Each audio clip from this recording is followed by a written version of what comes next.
aside from economic forecasting, one of the things I'm really bad at is time. And when Fred told me I only had an hour, I said, well, that's very convenient. Okay. So I'll try to stay on course, and I will take questions as I go along, except if I'm on a roll or something like that, then I'll make you wait a little bit before I do that.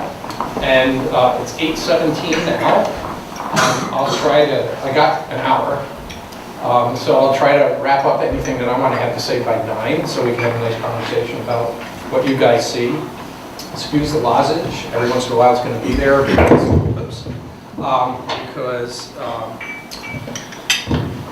I'll be nice to the TV because November, December is the worst part of my year for my asthma. So I got water, I got whole 9 yards.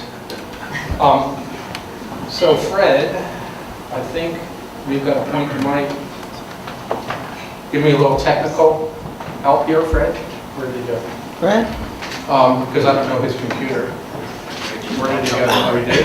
Hey, Fred, can you help me get my presentation up? Because I don't want to start poking around your computer because then I might end up in your email and everything else. And then your second year might not go as smoothly as your first.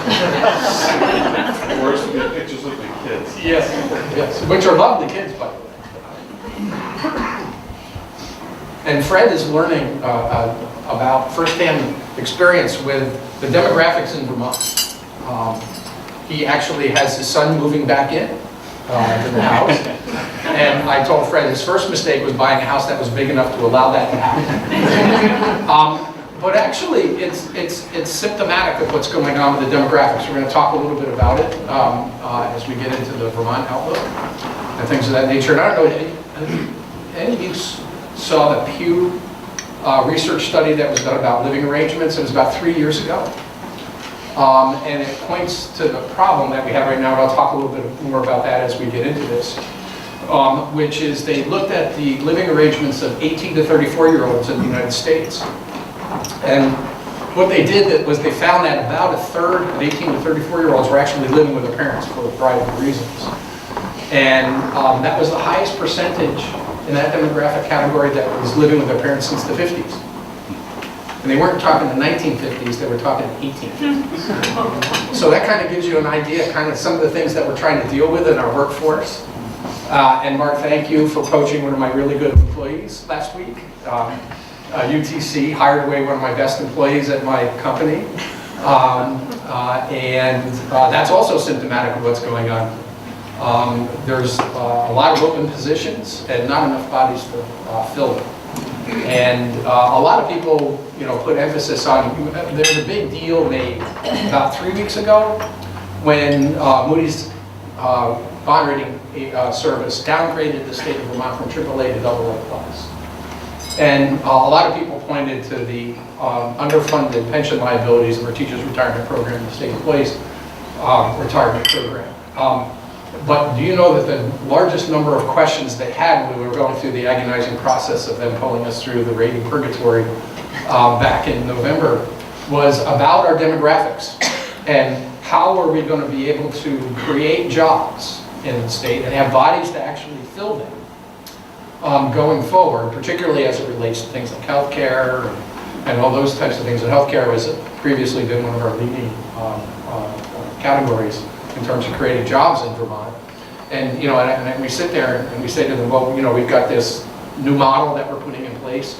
You guys keep telling us the healthcare is the gorilla that's eating an increasingly large share of our resources. And so we do something with the all-care model and the new payment system of payments, and we start implementing that, and all of a sudden job growth in healthcare starts leveling off because it's not taking as much as the economy's resources.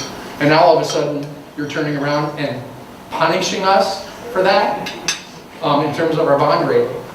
And they said, well, we have these analytical models and we have these benchmarks, and you've fallen out of the AAA range in terms of your job creation and the pace and where you are. They said, well, but we're not unlike any other northern New England state or upstate New York or other areas that are rural that are having the same issues, that in terms of population growth or lack of it and aging of the population.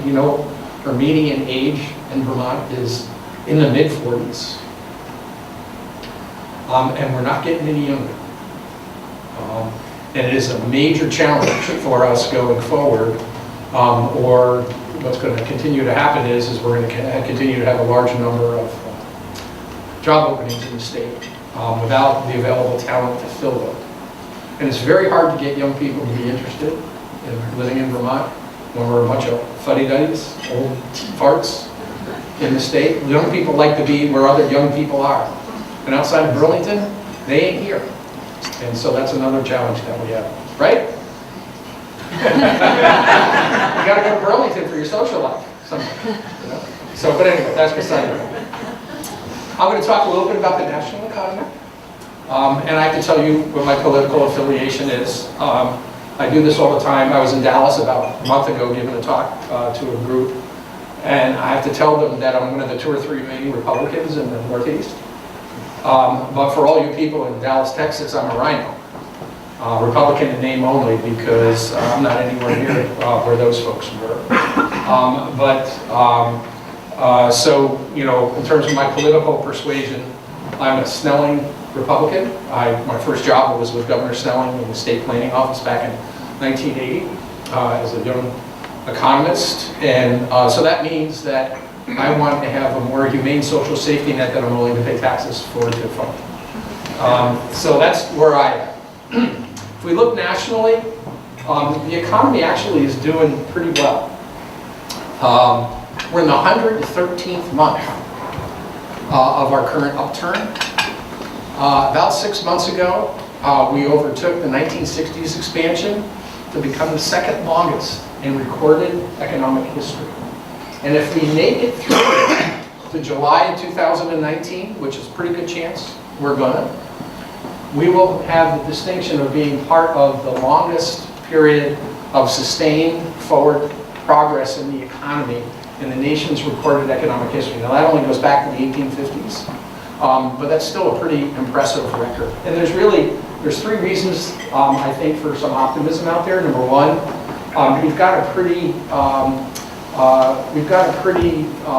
exciting labor market right now nationally.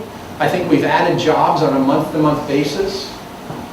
I think we're up to 98 consecutive months now out of the 113 months.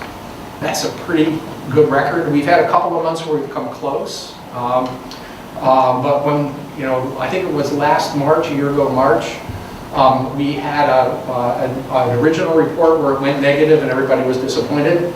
But fear not, economists revise data all the time. And upon revision, it turned out that we actually had added jobs just by a whisker in that, so we maintained that. And the other thing I think that's happening is labor market conditions are very tight. They're not only tight in Vermont, you know, where we're below, you know, 3%, but the unemployment rate nationally is very low. And what that's doing is it's starting to have effect on wages. You know, we've been waiting, how could the labor market conditions be so tight and the benefits of those tight labor market conditions? I think we're starting to see it. We're starting to see it in the average hourly earnings of the non-agricultural payroll jobs on the national level. And we're also seeing it, they just published, everybody knows the Federal Reserve conducts monetary policy, but they published a survey of economic conditions about just before they get together in their every 6-week meeting to talk about interest rate policy and how much more they're going to right-size their balance sheet. And they published what they call the Beige Book, which is that survey of economic conditions, and they published it for last October. They're going to have another meeting in about a week. They don't tell us what the Beige Book says there because they don't want to telegraph, obviously, what they're relying on to make their monetary policy decision, whether or not they're going to raise short-term rates again, like they possibly are going to do next week. But the Beige Book that they published for the period from October 2018 back to October 2017, there was a little over a 3% wage growth number in that, and all across all the Fed districts.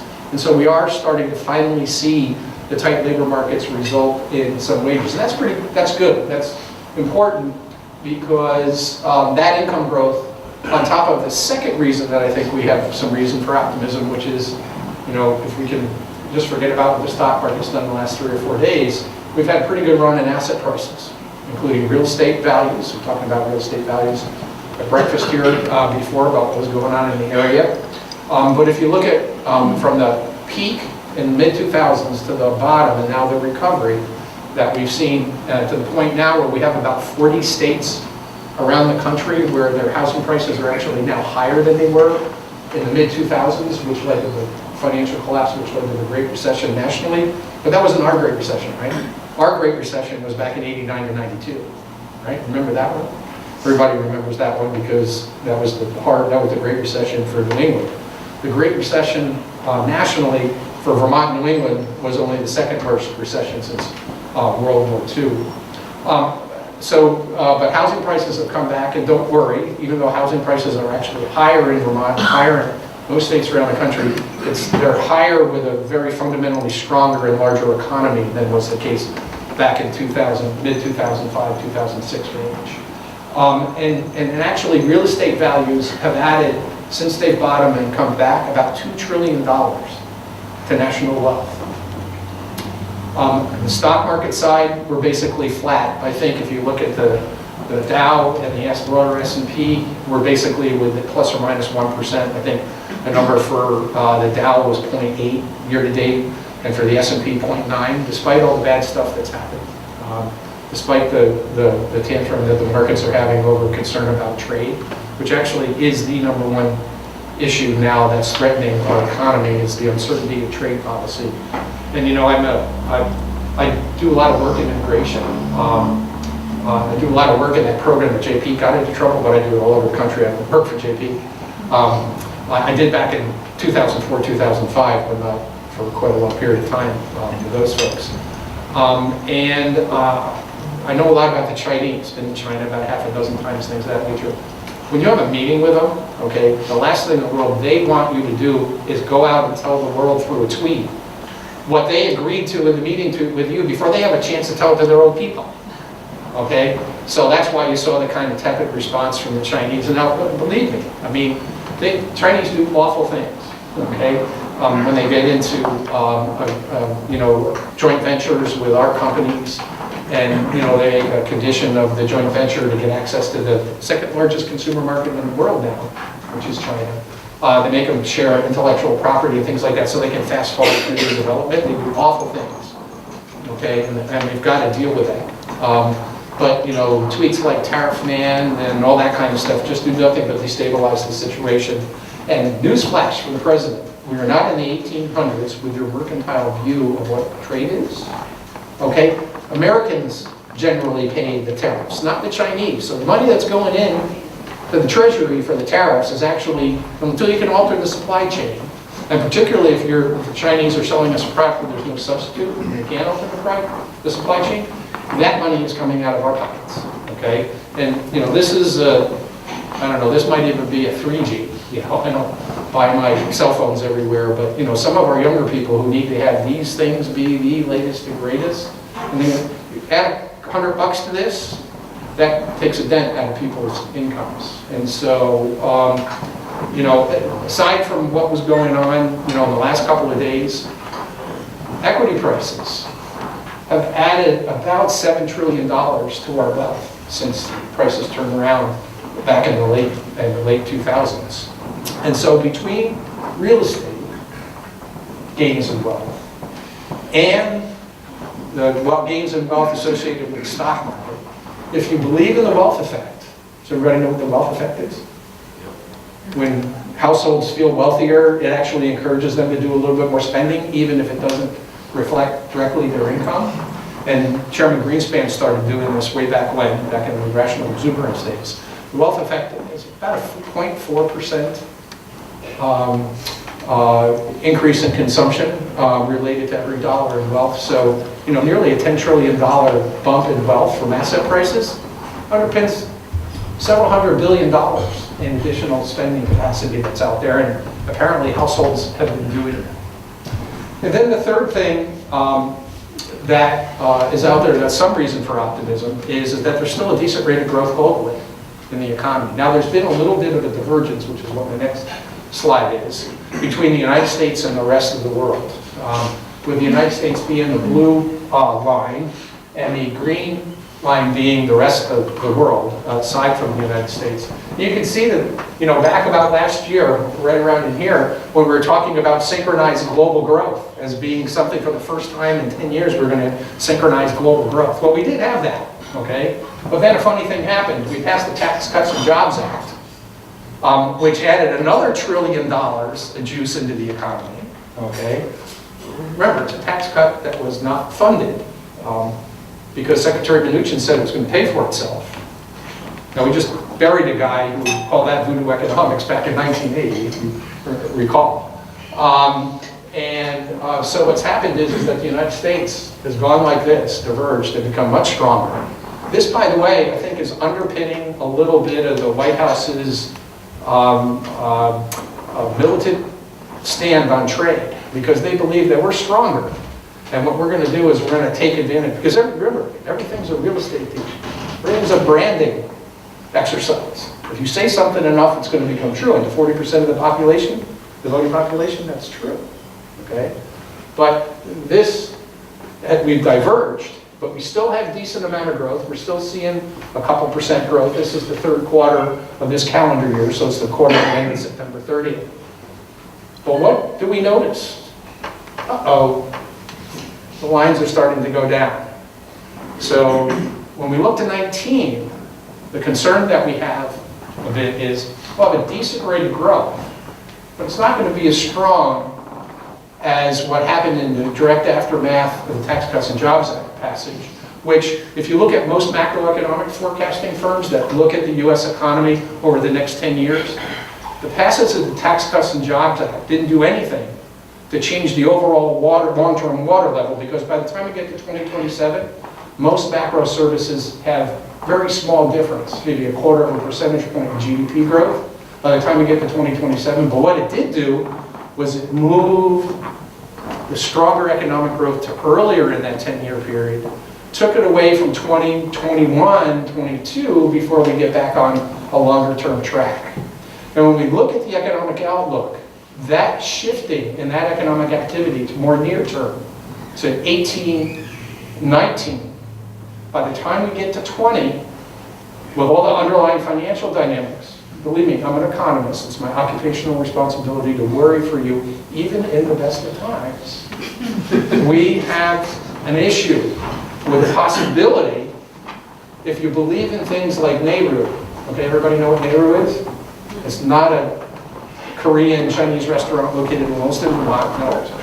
It is called the non-inflation accelerating rate of unemployment, which economists love, okay, because you want to be at that level. We have a great debate about what that level is right now. People think it's about 4.5%. So we're well below it. And in the summer of 2013, we actually crossed where economists think it is. And in the scheme of things, it's not a 100% reliable predictor like the yield curve. We're going to talk about the yield curve in a bit. But when the economy crosses that non-inflation accelerating rate of unemployment, it goes below it. When we cross it, 6 times out of the last 8 times, within 3 years, we've been in recession. We crossed Nehru in the summer of 2017. So anyway, the other thing that's happened is that we're getting late in the cycle, and things are becoming more volatile, especially in equity prices. This is a chart which shows what's been going on. This obviously followed the election of the president, where we had a very strong run in the stock market because the expectation was it was going to be very, very good for business, and it turned out to be. One of the things that's happened, aside from the tax cut for businesses and the possibility of repatriating profits from abroad, which has actually helped Vermont revenues quite a bit. We don't know how much because they're only now starting to file the returns associated with that. You know, the legislature's economists and I, we spend a lot of time looking under the hood of things, and the more I look under the hood, the more it is I figure out, I don't know, even after doing this. I'm going to have to update the bio-Fred. It's not 23 years anymore, it's actually now 29 years that I've been doing this, and 6 governors. And the more I look under the hood, the more it is I find out that I don't know. And we have a list of about 400 companies that have announced in the press out there that they have profits to be repatriated. And so we are watching them very carefully when they pay taxes in Vermont for larger than normal payments. We've been able to identify a good number of them. And right now, our best estimate is that the repatriation of profits have meant about $16 to $20 million in Vermont corporate income tax revenues. Okay? Now, there's very interesting because the repatriation of profits, companies have the ability to pay it federally over 8 years. Some people say that doesn't apply to the state level, that they owe it away. But when we track this, we're trying to figure out just how much that amount of money is, because that's likely one-time money. We're not going to see that again. We're trying to figure out whether or not the companies believe that just because they can pay it over 8 years to the feds, whether or not they think that they can also pay it 8 years to the state. So there's a lot of interesting stuff to go on. And now there's a new cottage industry out there, the tax attorneys, who are believing that, who have developed a theory that just because a corporation repatriating profits owes money to the federal government, they may not necessarily own it to the states.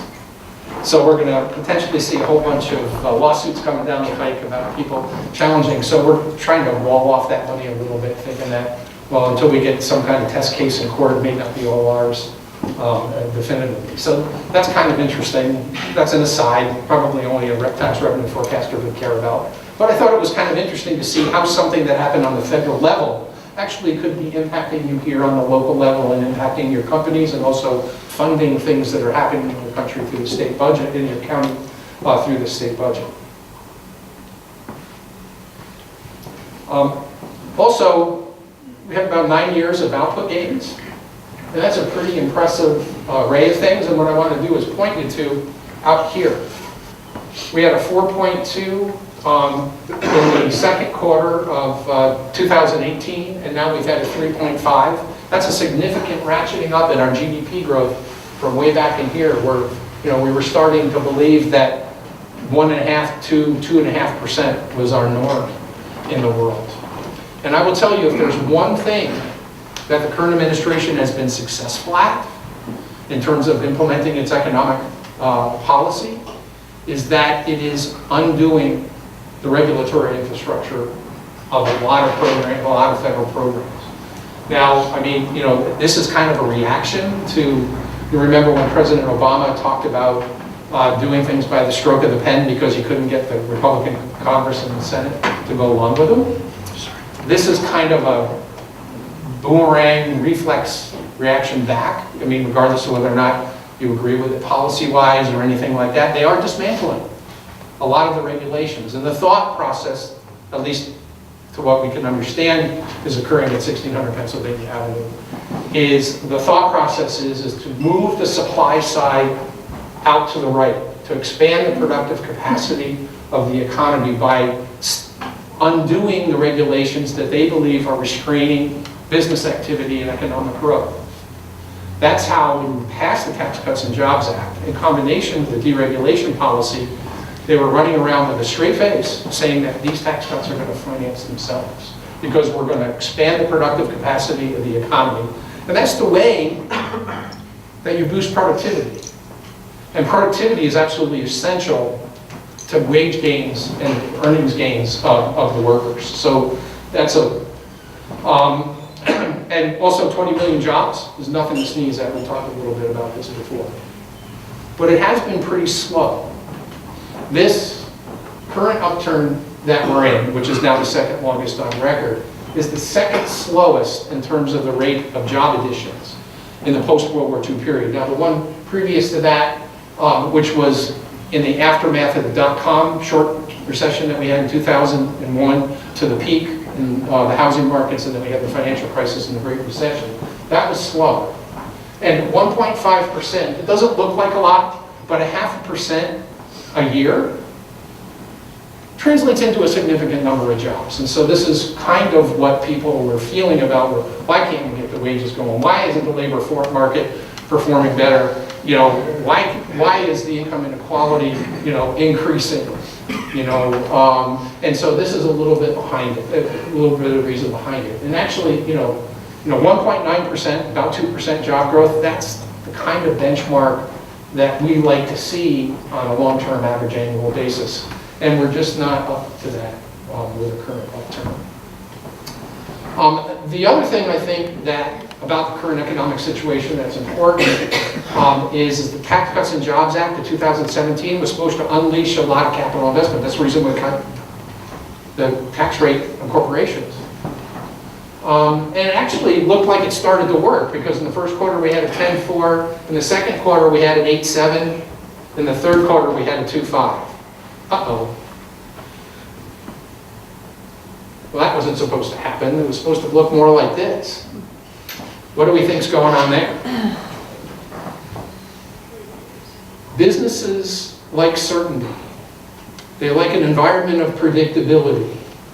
They like to know when something happens that it's in for the long haul before they build a $6 million barn. Apparently businesses are not believing that the policy changes are sustainable or that they're long-term. And that's, the jury's still out, that's a preliminary number, okay? But when that came out, guys like me that sit around and worry about this kind of stuff said, uh-oh, that wasn't supposed to happen. So we're going to be watching this very carefully, because when you make a decision to expand, when you make a decision to invest in more people, when you make a decision to knock out a wall and put an addition on, when you make a decision to maybe move some equipment around and put in another line, you want to know that the environment that's there. And apparently, if you look at what's happening with stock buybacks, with some of the savings that come in, they're at record levels.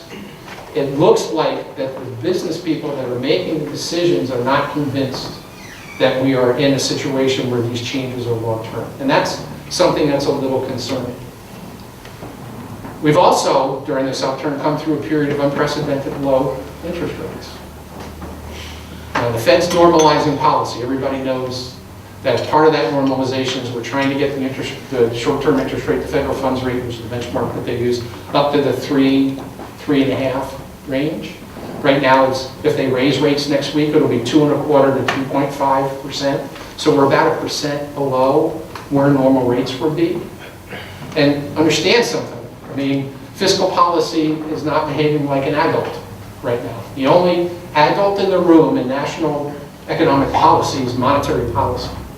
And right now, if the economy got into trouble, the Fed doesn't have a lot of latitude to lower rates to encourage the economy. So they're trying to move rates up in a way which only kind of becomes more neutral in terms of less stimulative to the economy. And they want to get them up to the 3.5 range, 3 to 3.5 range, so that if something happens, they can make a meaningful cut in interest rates to kind of help us get out of things. Because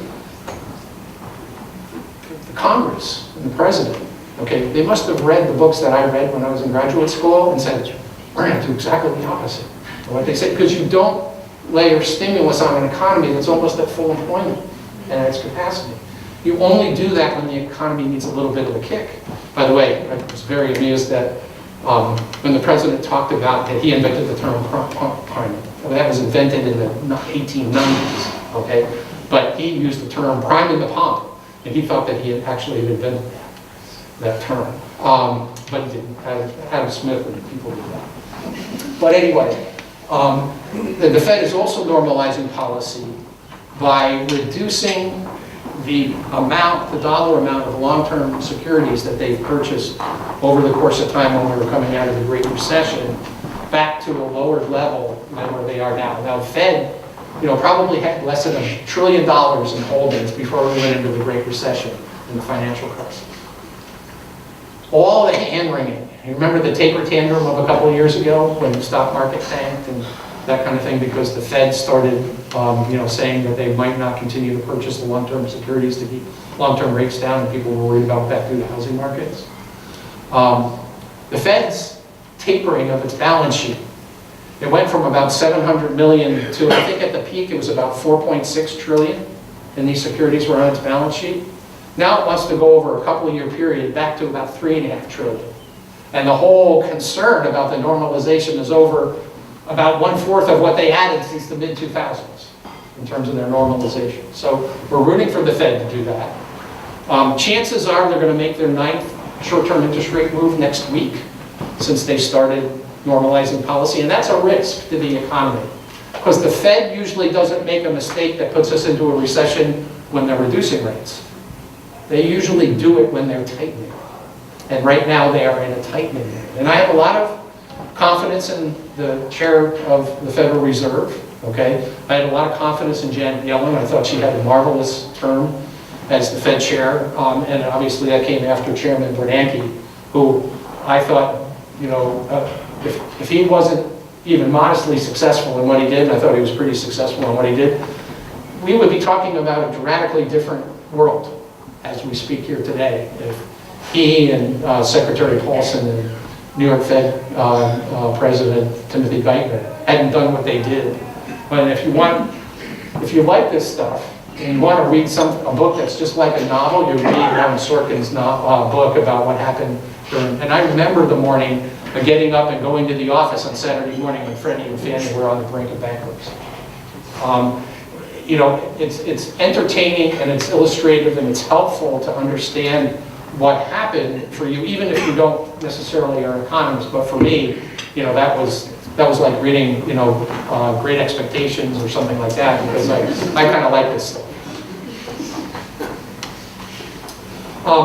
The other thing I think that's important and how it plays into the outlook is that, you know, most people, you know, don't believe me when I say this, but, you know, household debt burdens are below where they were during the Reagan administration.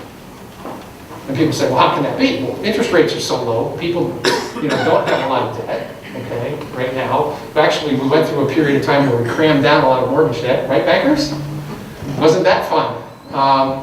Because interest rates are so low, the ability of the households to carry that debt is still very substantial, and it's not a financial strain. And it's not anywhere near the financial strain it was in the early 2000s, in early to mid 2000s. But the concern is, as rates go up, this equation can flip pretty quickly. And it can flip pretty quickly on the federal government level. I don't know, any of you remember Senator Daniel Patrick Moynihan from New York? His concern about fiscal policy was tied to net interest. And as long as the payments that the government is making on the debt that it holds outstanding rises at the rate that's lower than the general rate of economic growth, it's not a problem. And that's true, because that means that the debt that you're servicing, the debt payments are making, are growing at a slower rate than the economy overall. And that's okay. But the concern is that that can flip pretty quickly. And it can flip pretty quickly when you look and see what's going on now with interest rates and interest rates for the Fed. The other thing that's interesting that's going on now is energy prices. And the president sent out a tweet where he talked about cut in energy prices. Great, like a tax cut for Americans. Keep up, you know, the good work. Thank you, Saudi Arabia. Well, two things are changing. Number one, the United States has become the biggest energy producer in the world. So falling energy prices isn't as great as it used to be, and isn't the no-brainer great deal for households, because we've got a lot of production activity in North Dakota and the Permian Basin in the state of Texas now, which shows up job creation-wise and shows up capital investment-wise. Now, do you know that last month the United States became a net exporter of oil and refined petroleum products? They're now the largest producer, and we became a net exporter for the first time since before the Arab oil embargo last month. So it's not necessarily just a no-brainer that when energy prices fall, that's good for the U.S. economy. When the price of energy gets below $50 a barrel, it's harder for our domestic wells to produce, although they can turn them on and turn them off a lot easier than you can when you're out in the Gulf of Mexico, so to speak. And the Brent price per oil, which is a global benchmark, was about $60. The NYMEX, used to be West Texas Intermediate Crude, was about $50 a barrel, closed business yesterday. Right? Everybody know why there's a difference? Well, Brent is international and includes, lots of countries and lots of different ways of producing it. In the United States, there's about a $10 per barrel discount on our shale oil and the production of oil in Texas and in North Dakota because of the problems with taking it out of the ground to the place where it has to be refined or shipped. We've got a lot of pipeline issues. And so there's about a $10 per barrel price discount on domestically produced oil because of the inability and the inefficiency. You've got to put them in rail cars and things like that to get them from where they're pumped out of the ground to the place where they have to go to be refined and so forth. The good news is that household balance sheets are in pretty good condition. There's a little bit of problem with subprime auto debt right now. A little bit of a problem. There's a little bit more risk taking out there. People are trying to chase higher yields in a low yield environment, so the financial markets are kind of putting things together and trying to give them higher yielding debt instruments, which starts to sound a little like collateralized debt obligations, CDOs, which are the things that got us into trouble in the Great Recession, but they're not anywhere near like they were. They're not anywhere near as creative. They're not anywhere near as unsupported in terms of the underlying securities that are part of them. But there is one part of our debt that is getting out of control. And the question is, the room you want for questions is, what part of that debt is getting out of control? What's that? Student debt. Absolutely. He gets another glass of water. And it's a little bit related to what we talked about before, that Pew industry thing. But student debt is getting completely out of control. I have mixed feelings about it. I know that, the price of 4 years of school kind of went up when we started as a nation putting federal dollars into it, I don't mean to sound crass, but I will anyway because I try to be provocative when I do this. Whatever happened to dorms that were cinder blocks, 3 people in a 10 by 12 room? No wonder it costs $60,000 a year. We're sending our kids to learning resorts. They got to have kitchens, hot tubs, and things like that in their suites. Okay? My wife teaches in higher education, and she feels she's the lowest paid PhD in history of mankind. My kids are sending her emails while they're doing their studies at like 11:15. And if she's asleep or something like that, she goes in, they give her attitude about not replying to her email that they sent her at 10:45 the night before. I'm making $50,000 a year to go to school. You should reply to my emails.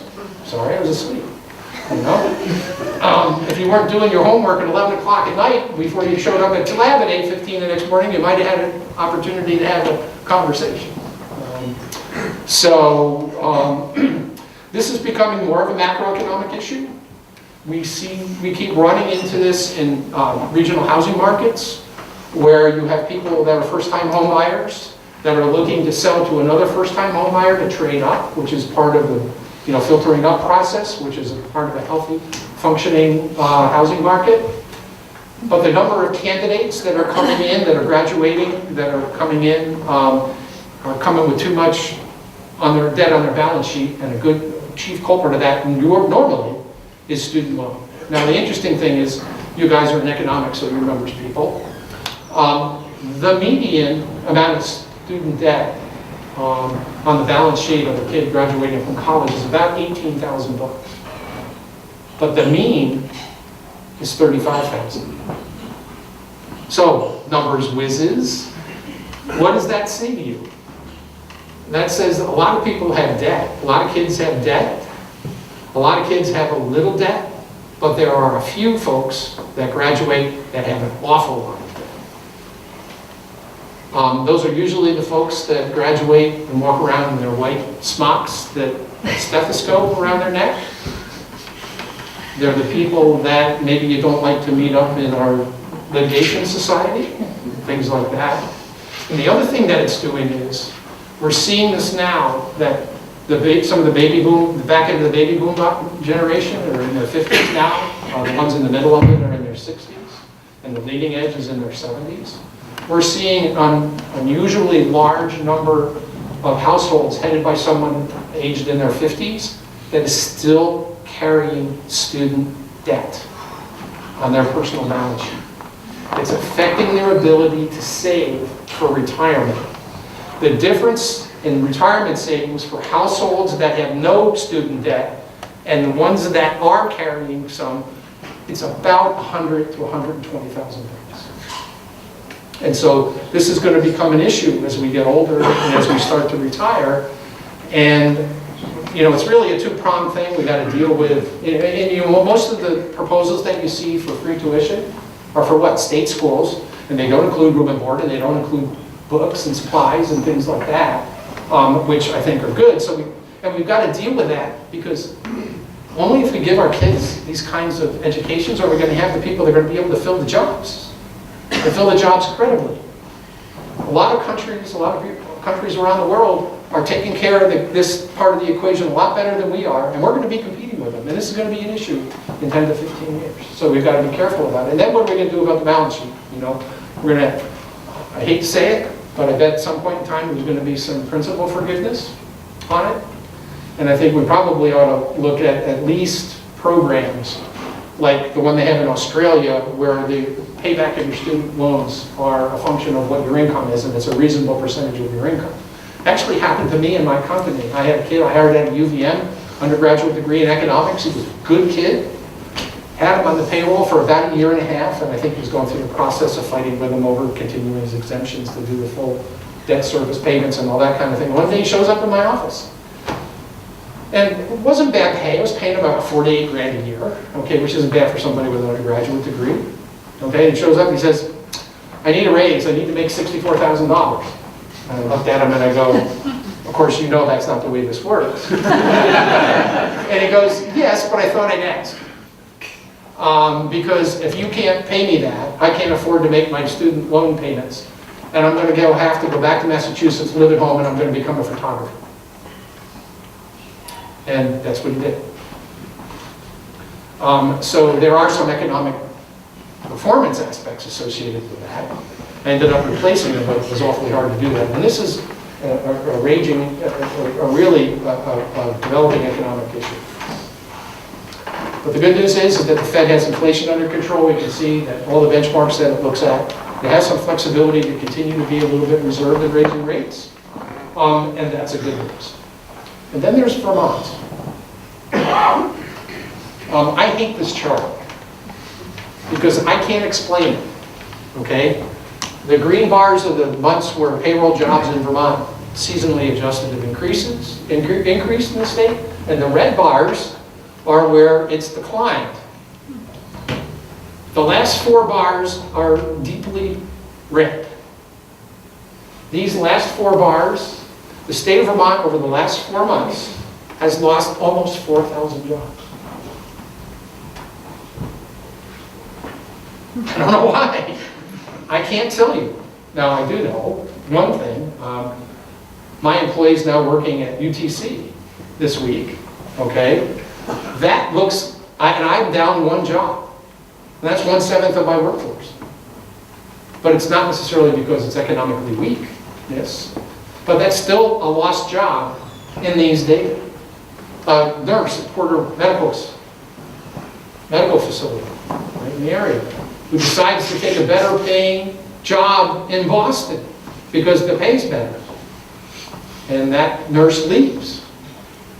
That's still a lost job, but is that economic weakness? I don't know, maybe it's a function of pay.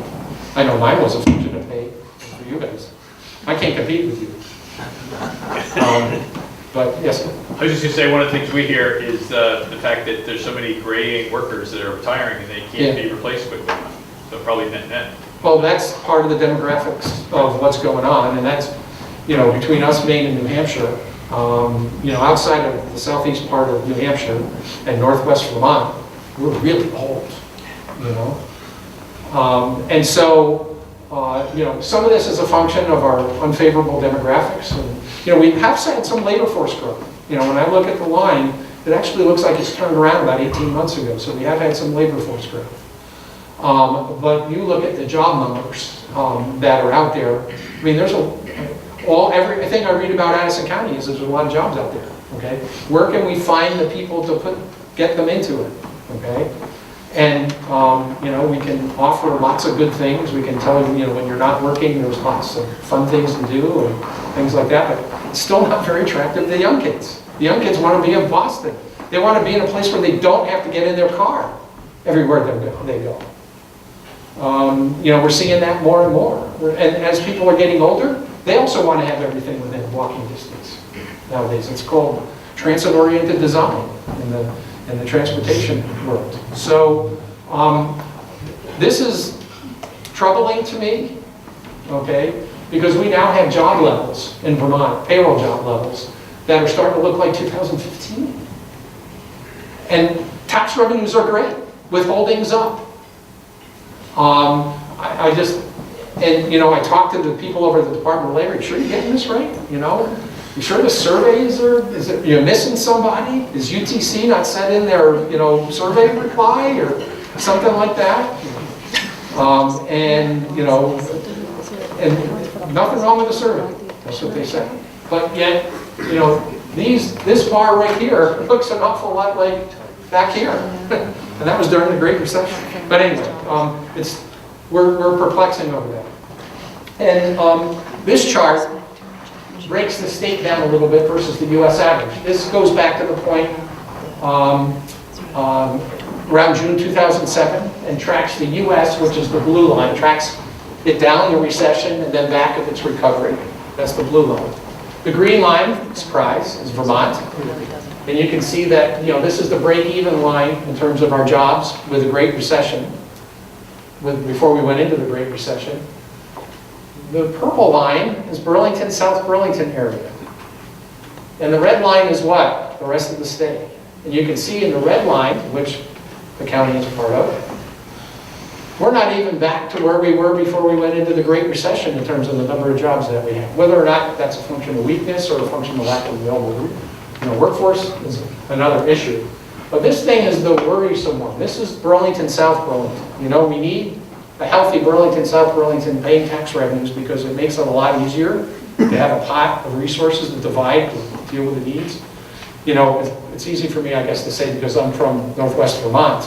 But when I look at things, I'm saying, you know, Northwest Vermont is the economic engine that provides the resources that the rest of the state needs. Otherwise, if we don't do something to keep that engine producing resources, then we're all fighting over a smaller pie, and we're fighting more intensely, okay?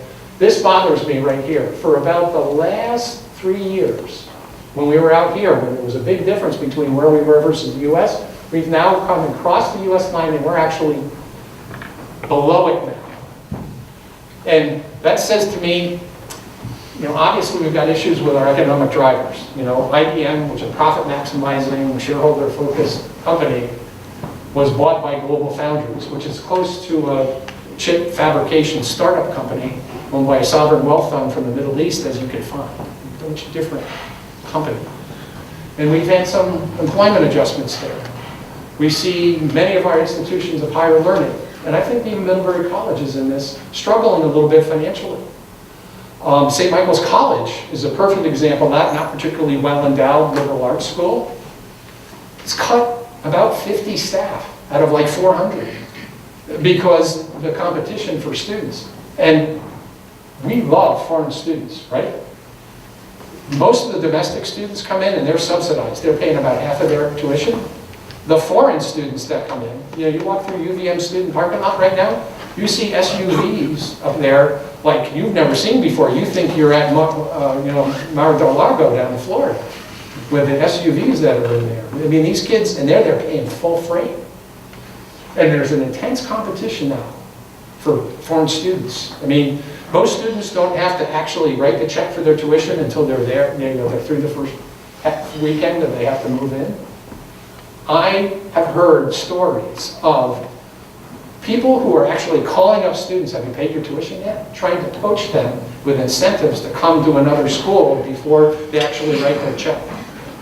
I heard a story of one institution that lost about a dozen kids after the first weekend that the kids moved in, because people were calling them, sweetening financial aid deals to them before they wrote the check at the college that they were there for. And that's how cutthroat it's got. It's got cutthroat for foreign students. And the problem with the foreign student thing is that we're not doing a very good job of making them feel welcome. And they carry things. Yes, sir? Some of that drop in the Chittenden County area, does that have anything to do with the lack of workers? Not as much as it is, I think, in the rest of the state. I think it's more a function of the drivers. I have to tell you, when you look at what IBM meant, what Keurig, Dr. Pepper, Green Mountain meant, and you know, Keurig, Green Mountain, Dr. Pepper is what, laid a couple hundred people off? IBM, when they were getting ready to sell, and think about it, IBM paid Global Foundries $2 billion to take the plant off their hands. That was a kind of unique sale, don't you think? You pay the buyer to take the plant off your hands. They were right-sizing all along because they were setting themselves up to be an attractive takeover thing. And so, yeah, 10 minutes, I'm not quite done yet. Housing markets are actually coming back pretty good. I love this chart. This is, the red is where housing prices are when they peaked in the 2000s, and you can see Vermont is up 5.4%. The green is how housing prices have increased over the last year. Actually, Vermont was the second New England state behind Massachusetts to fully recover its housing prices. The prices, if you look at the Federal Housing Finance Agency Index, which I love because it covers new home purchases and also refis that require that end up with having an appraisal. Almost all the states now for the last 4 years actually have rising prices. And now there's now 3 states in Vermont, including Vermont and New England, that have moved past the peak that they had in the early 2000s. Now, you know, if you look, most of the price appreciation in this index is happening in Northwest Vermont. Actually, housing units outside of Vermont are not price appreciating that well. Good move, Fred, getting into Salisbury. There's a very weak housing price performance happening in Bennington and Windham County right now. If you look at the experimental index that we have right here, I've been scratching my head about that. I think a lot of it has to do with the second home market. It has a lot to do with its proximity to Connecticut, which is currently the economic basket case for the New England region. And a lot of our housing prices also are driven by second home markets, particularly in certain parts of the state, particularly in the central part of the state, and right down the road a little piece, here about 40 miles. It's driven by second home activity, and some of that is playing into that. But when things are firming, I wanted to talk a little bit about Addison County. You actually do pretty well in terms of average wage gains.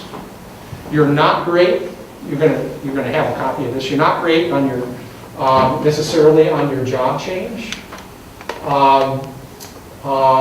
but you're still doing better than the rest of Vermont. You're just not doing as well as the Burlington MSA.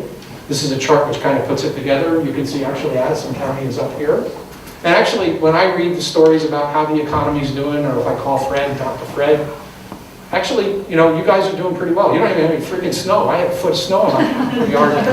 It took me a half hour to drive 10 miles on my way here in the morning, and then I did the last 15 in about 15 minutes.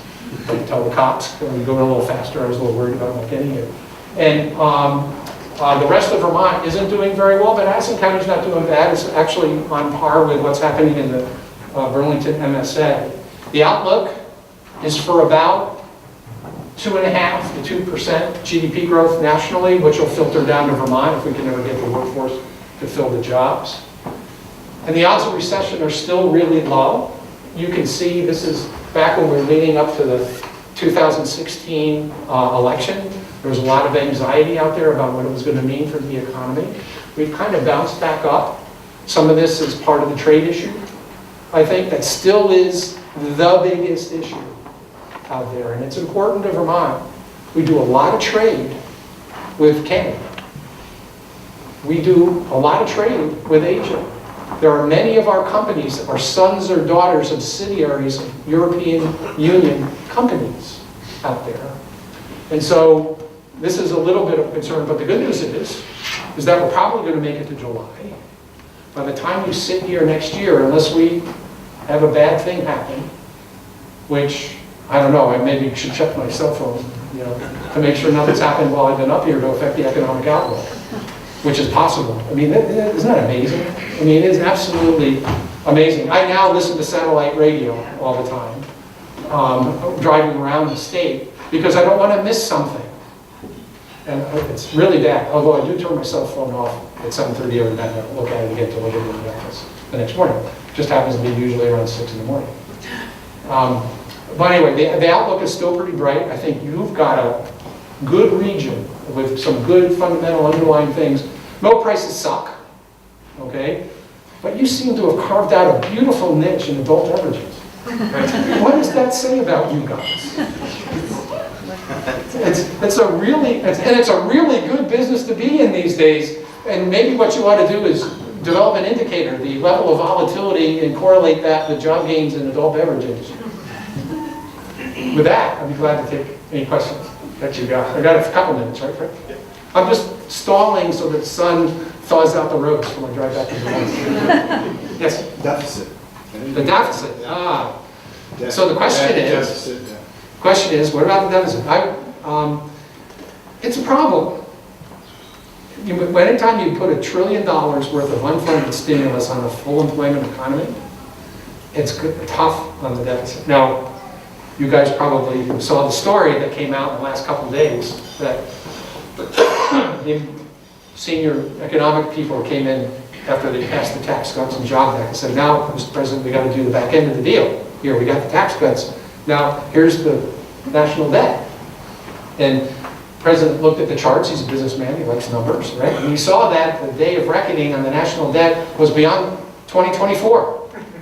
And his response was, it's not going to blow up until I'm gone. We don't have to do anything about it. I don't recommend that as a national policy. And I think that something's going to have to happen.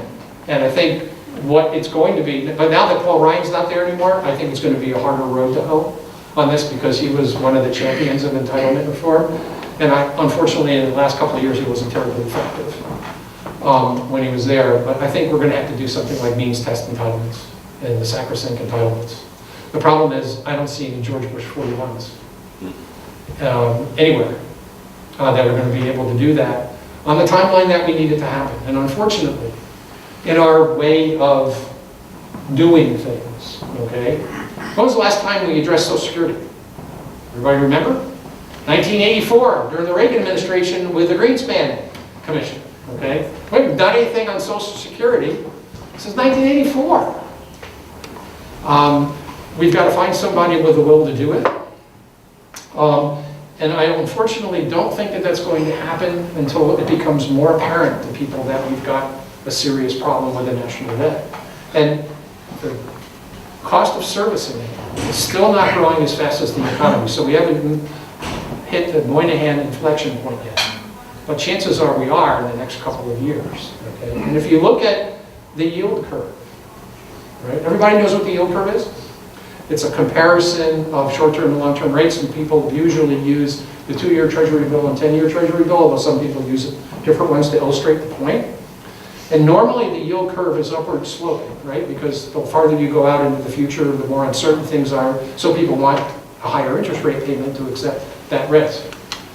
Well, the yield curve, when it inverts, when short-term rates become higher than long-term rates, it's a pretty not infallible predictor of recessions. When the yield curve inverts, we are in recession generally within 1 year. It's predicted 8 of the last 8 recessions successfully since World War II. On Tuesday, we had the flattest yield curve since 2007. What happened in 2007?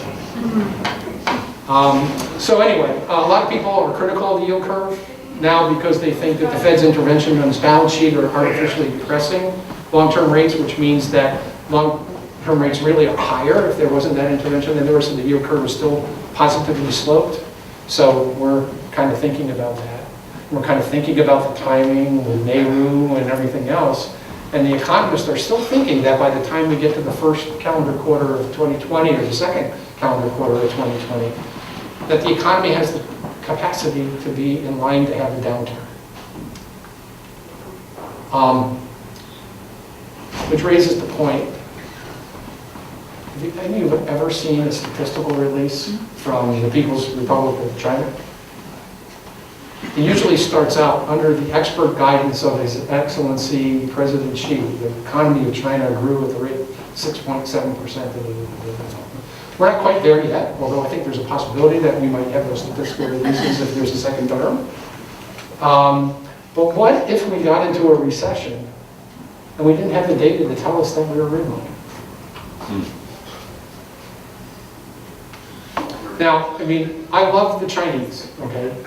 But I am pissed about one thing they've done. And this is the thing. I mean, stealing intellectual property is a bad thing, and we need to do something to deal with that. I'm not sure, you know, holding a gun to our head and telling them we're going to pull the trigger if you don't fix it is the right way to address it, okay? But they have, the Chinese are great students of history, and they take the long-term view. And we need to deal with that intellectual property theft thing, and we need to deal with the trade issues. But there's one thing that's scaring the crap out of me right now, okay? And it's probably going to be something that after I'm gone is going to be something that's going to happen. The Chinese, have you ever heard of the Silk Road Initiative? The Chinese multi-trillion-dollar infrastructure investment. They stole our idea from the Marshall Plan.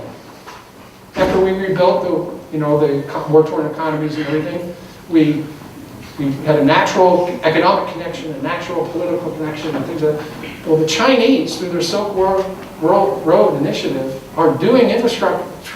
They're going to try to do several $1 trillion worth of infrastructure investment in the developing world to create close political and economic ties. Some people are pushing back a little bit right now, okay? And it's happening at the same time we are withdrawing. We are giving them an open field to do this. And they don't have the same value set that we do. They are more prone to use it for their own nationalistic purposes, overtly nationalistic purposes, than we were. It was in our best interest to do the Marshall Plan. But I think if you put our value set up against the Chinese, I still prefer ours, or at least at this point, okay? So that's the thing that has me really scared about where we're going. Okay? And so that's my soapbox, which says democracy is not a spectator sport. You've got to help these folks that represent you deal with the issues that have to be dealt with. And just don't all go down on one day. And, you know, have Addison County Economic Development Day or State Chamber Day, okay? Because the people that maybe don't have the same point of view that you do are down there every day. You got to figure out a way how to spread it out. Otherwise, what will happen is all the economic development corporations will go down there all one day, they'll put you in room 11, they'll have a 2-hour discussion, and that's it. And then they don't have the same amount of support from you for your point of view that they may have from other points of view which maybe don't align with yours.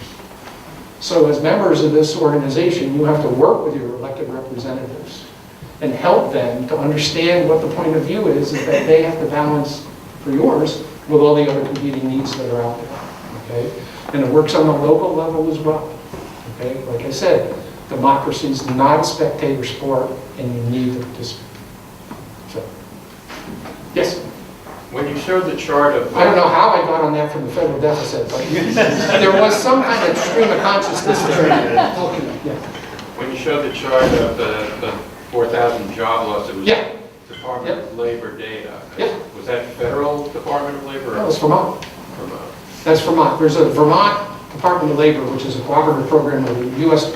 Department of Labor, Bureau of Labor. It's a fun data collection. They prescribe the way it's collected, which is when I see stuff like that and I can't sit there and say, okay, how did we lose 4,000 jobs over the last 4 months? Okay, that's 1,000 jobs a month. That's 250 jobs a week. Where the heck is that going on? I can't reconcile it. Okay, so my first thing is, hey Matt, what the heck's going on with the survey? Somebody missing? You know, because if somebody doesn't fill out their thing, what they do is they have procedures to estimate. Okay, and so, but when somebody, and I was kidding. I mean, UTC is a major employer. So in this area, if UTC is late with their survey, that can materially affect what the survey says about this area. Okay? IBM is late. Or back in the old days, Global Foundries today. Or University of Vermont. State Agricultural College is late. That can affect the numbers, okay? And so the first thing I do when I see a chart like that is I say, okay, what do I not know about that number, these numbers? I mean, like July. And then you look and see where it's happening, okay? Local government. Well, that says to me, school employment. What's going on there? Okay, that may be screwing things up. It's also, we're seeing large negative numbers in the leisure and hospitality sector, particularly in accommodations. Well, that says to me, maybe we got a lot of open positions that are seasonal, that we didn't ramp up seasonally the way that we thought we were going to for the summer season, because we can't find the people because the government's restricting L1 visas, or H1B visas, that kind of stuff. So those are the kinds of things that you think about. But outside of, we got some labor force constraints that maybe are affecting these numbers, but that can't explain 4,000 jobs. If anybody knows anything that crashed and burned around here, I can't figure it out. I can't figure it out anywhere. Maybe we're pretty flat in healthcare, okay? Maybe that's interacting with seasonal patterns somehow. But usually when you see big bars like that, it's because the schools let out 1 week early, or or something like that, relative to what the underlying seasonal factors are. Yes. Could the digital economy be like people slipping out because Airbnb or Uber drivers, or they're not to that extent. Okay, that would be a longer term erosion, out there. Airbnb, it's been around for a while now. Funny story, when the tax department reached an agreement with them that they were going to collect and remit meals and rooms taxes on their members for reports, they swore us to secrecy. We couldn't say that we have an agreement with them. So we'd be talking about things in Morse code, linking back and forth to each other for the Airbnb component, right? And then about 3 weeks ago, they just announced in a press release all the tax money they're sending to all the states. They didn't bother to tell us.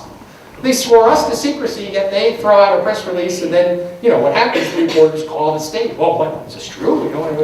And we were all saying, couldn't have given us a heads up. We were going to issue a release to talk about how great you are and all the money you're sending to the state. So it could be Airbnb to a certain extent. But over the years, when you look at the visitor sector, many people come and stay with family and friends for their accommodations as well. Okay? Not everybody that comes takes a hotel room, obviously. A lot do. Particularly the foreign visitors, because they stay longer, because they have longer to travel, and we like it, that they visit our fine lodging establishments all over the state. But my first reaction, particularly when you see the breadth of that first bar, moving. The other thing you have to know, and this is always something an economist would, feel is important. Back about. In this area, back in 12, 13. For years, Vermont was one of the smallest economies. I think there's only one smaller state economy in the country, which I think is Montana. The state of Vermont was able to have a change plus or minus 50 jobs. Okay, which when you're 1,000, 1,200 job sector, 50 jobs is significant, right? Every other state in the country, 49 other states, could only report movements in their job numbers that were significant to the 100 job level, okay? So at the 50 job level, if you have 26 jobs, you could say it was a 50 job move in the scheme. But at 100, you got to have 51 jobs. For some of our sectors, that's pretty big, okay? All the seasonal factors that we have. Remember, we try to remove seasonality. When everybody hires people for Christmas, we expect that every year. Well, we have factors that adjust for that, so we can say, well, the economy actually got bigger because it was larger than the usual seasonal move, right? Well, that change in that job significance, the change numbers that we report, screwed up all the seasonal factors in the numbers. And we see these big swings now that we have. And the other thing that I always say is the seasonal factor screwed up. Okay, because we're trying to measure real change. So we try to compensate for the normal things, like schools hire in late August, early September, but they let out in June. And so we know in July and in August, that the numbers that come in for local education are going to be very low numbers in comparison to when school's in session. So we always looked at those kinds of things. So I'm not beyond thinking that there might be some seasonal things, but I think the seasonal things may be more in this, and this, and this, and this. But not when you got 4 in a row. 4 in a row really bugs me. It really bugs, and what bugs me even more, see, I'm an economic forecaster, and I'm always wrong, but I always know why. Okay? I can't explain that, and it's bugging the crap. So I'm open to any other suggestions that everybody has. So, yes, more? I've heard that in the last 20 years, income inequality has grown in Vermont at a pace that outstrips the U.S. I don't know if that sounds like accurate data or not. And does the state have any meaningful tools to reduce that disparity? You mean more than what we're doing already? Well, We're doing a lot right now. We're doing a lot right now. Okay, well, income inequality is, I'm not saying it's not an issue, okay? I don't want anybody to say that I'm an income inequality denier, okay? But the problem that I have with even the landmark studies that everybody quote that came out of Europe and have been replicated here, and I'm not saying there's not income inequality, but I don't think it's as bad as what we think it is, okay? I think the issue is more political than it is real. Let me tell you why.